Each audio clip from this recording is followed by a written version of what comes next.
ప్రియులారా, నీ యవ్వనమును బట్టి ఎవడునూ నిన్ను తృణీకరింపనీయకుము గాని, మాటలోను, ప్రవర్తనలోను, ప్రేమలోను, విశ్వాసములోను, పవిత్రతలోను విశ్వాసులకు మాదిరిగా ఉండుము అని బైబిల్ సెలవిస్తుంది. కానీ నేటి యువత అల్లరితో కూడిన ఆటపాటలు, మద్యపానం, కామ విలాసమైన పోకిరి చేష్టలు, కలహములు, మత్సరములు కలిగి పెద్దల పట్ల, స్త్రీల పట్ల, సమాజం పట్ల అమర్యాదగా నడుచుకొనుచున్నారు. ప్రభువైన యేసుక్రీస్తును ధరించుకుని వారే శరీరేచ్ఛలను నెరవేర్చుకొనుటకు శరీరము విషయమై ఆలోచన కలిగి జీవిస్తున్నారు. ఆత్మయే జీవింపజేయుచున్నది, శరీరము కేవలము నిష్ప్రయోజనమని తెలుసుకోలేకపోతున్నారు. ఈనాడు మనిషి నిత్యము జీవించే ఆత్మను గురించి ఆలోచించక ప్రయోజనము లేని శరీరాన్ని గూర్చి శ్రద్ధ కలిగి జీవిస్తున్నాడు. శరీరంలో ఉన్న ఆత్మ వెళ్ళిపోతే ఈ శరీరం తల్లిదండ్రులకు, రక్త సంబంధికులకు, భార్యాపిల్లలకు, బంధువులకు, స్నేహితులకు, సమాజానికి అవసరం లేదు అనే సంగతి తెలియక ఈ లోకంలో ఉన్న శరీరాశలు, నేత్రాశలు, జీవపు డంబానికి బానిసై పుట్టుకలోని పరమార్థాన్ని గ్రహించక లోకములో ఉన్న వాటిని ప్రేమిస్తున్నారు, అభిమానిస్తున్నారు, చివరికి ఆత్మచేత హత్య చేసుకుంటున్నారు. నేటి యువత క్రైస్తవులమని చెప్పుకుంటూనే క్రీస్తు వారి నామాన్ని అవమానపరుస్తున్నారు.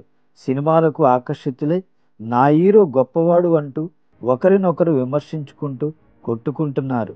ఫలానా హీరో నా దేవుడు అంటూ గొప్పలు చెప్పుకుంటూ జేజేలు కొడుతున్నారు. సినిమా రిలీజుకు ముందు ఫ్లెక్సీలు కడుతూ కరెంటు షాక్కి గురై ఎందరో యువకులు మరణిస్తున్నారు.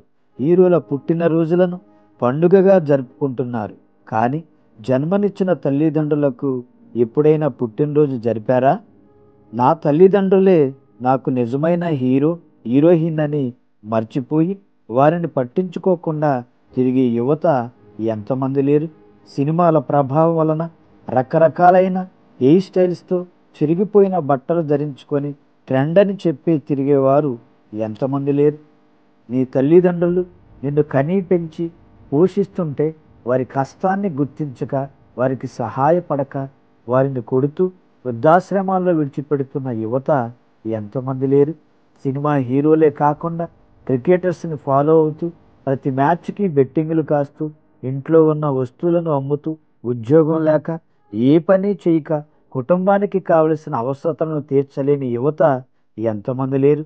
రాజకీయాల మాయలో పడి నాయకులను నమ్మి నా పార్టీ గొప్పది అని, నా నాయకుడు గొప్పవాడు అని కుటుంబాన్ని విడిచి తిరిగేవారు ఎంతమంది లేరు? ప్రియులారా, ఈ ప్రకృతిలో నీకు పంచభూతాలను సృష్టించింది దేవుడు అని మర్చిపోయావా?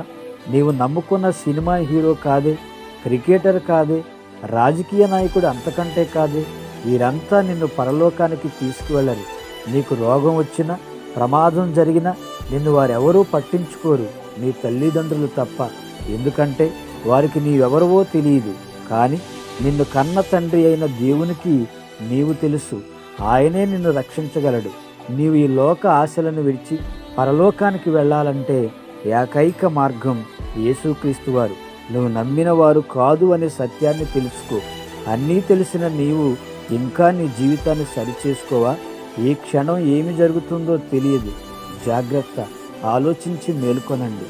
God bless you.